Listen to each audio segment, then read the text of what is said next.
Problemas de la producción de electricidad mediante la energía nuclear son los desechos, ¿no? En España, por ejemplo, hay varias centrales nucleares funcionando que producen desechos nucleares que de momento están almacenados en un basurero nuclear de Francia y que hay contratos para almacenar esa basura en aquel basurero nuclear francés, contratos que vencen el año 2010.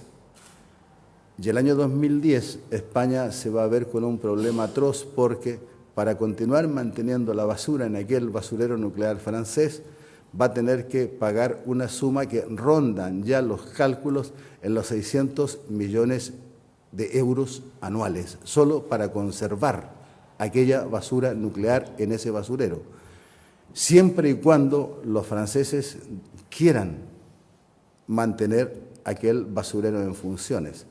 Y se ha intentado de que algún ayuntamiento en España acepte la construcción de una central de residuos, un basurero nuclear, pero hasta ahora, y en eso se ha impuesto la sensatez, ningún ayuntamiento español de ninguna autonomía, de ninguna región, ha querido cargar con esa patata caliente, ¿no? Es decir, hay un problema muy grave que se viene encima. Regreso. Esa gente sabía entonces que es un problema bastante terrible, ¿no? El problema de los residuos nucleares, porque por muy bien conservados que estén, por muy bien almacenados que estén, por muy bien enlatados que estén, y esto lo asegura la propia Agencia Europea de Energía Nuclear, no hay nada que garantice la seguridad de los cofres, de los bidones, por más de 150 años.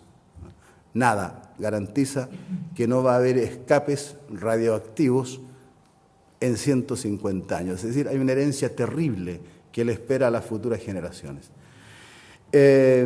Cuando supieron todo esto, pensaron buenamente: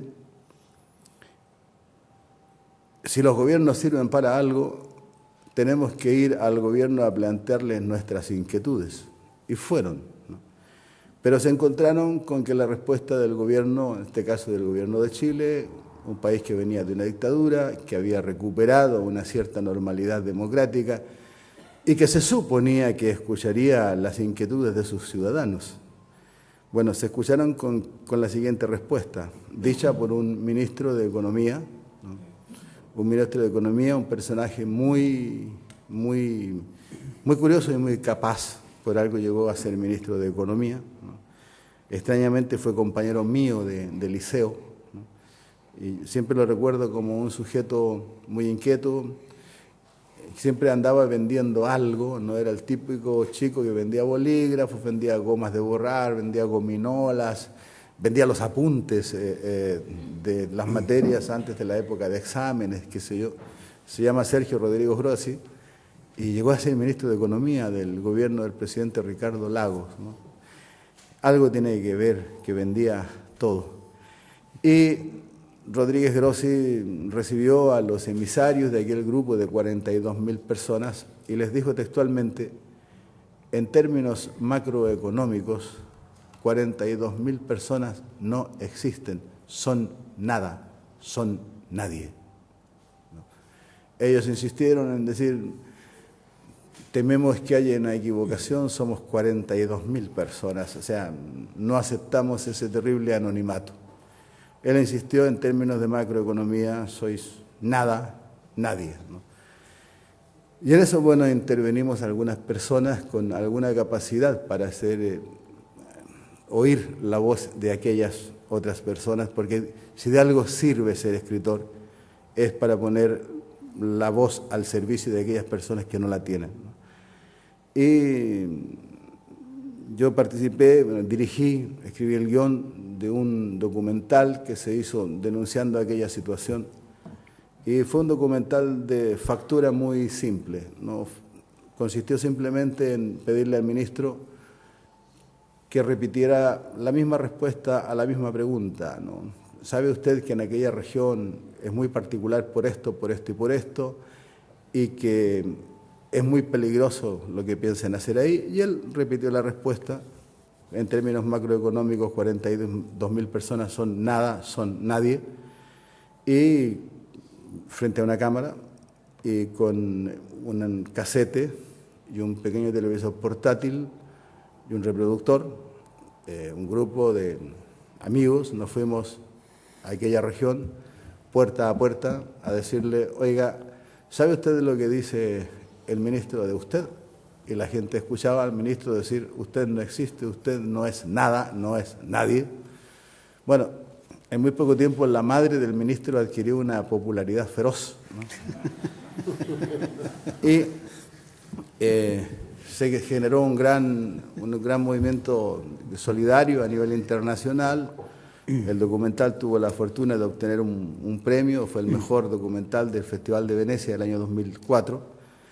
Y se le exigió al gobierno de Chile que a su vez exigiera a aquella empresa algo muy simple que se llama estudio de impacto ambiental, hecho naturalmente por instituciones independientes, como pueden ser universidades, ¿no?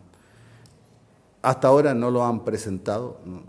Hasta ahora aquella región se ha salvado, hasta ahora aquella región se han salvado entonces de ser víctimas de una propuesta de desarrollo que lo único que considera es la ganancia, es el lucro, y en donde todo, desde la ética que supuestamente ha de tener siempre la política, desde la ética de la sociedad, ¿no? Desde principios tan elementales como el derecho a respirar el aire puro, de principios tan elementales como el derecho a la preservación de lo que existe pensando en las futuras generaciones, todo eso es puesto al servicio de algo que se llama el mercado. Simplemente el mercado. El mercado tiene necesidad de aluminio. El mercado tiene necesidad porque la justificación es cada día se incorporan al consumo 2 millones de chinos que quieren tomar Coca-Cola enlatada, o sea, en latas de aluminio. Más o menos caricaturescamente esa es la justificación que se da. Y si el mercado lo pide, entonces se hace y no importa lo que ocurra, no importa las víctimas que se generen. Entonces, más o menos es la idea de centrar la mesa en torno a estos temas. Ese es el debate. Dejo primero entonces a Elikura Chihuelaf.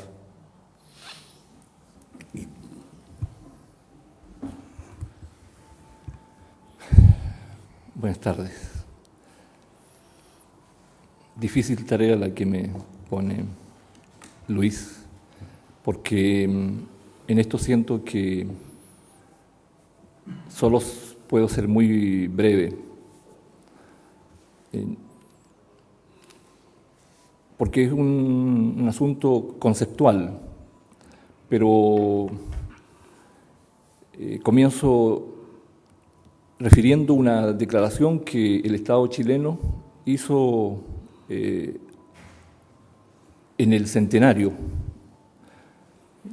Según algunos, comenzó a difundirse a partir de 1915, 1918, pero lo grave es que está todavía vigente.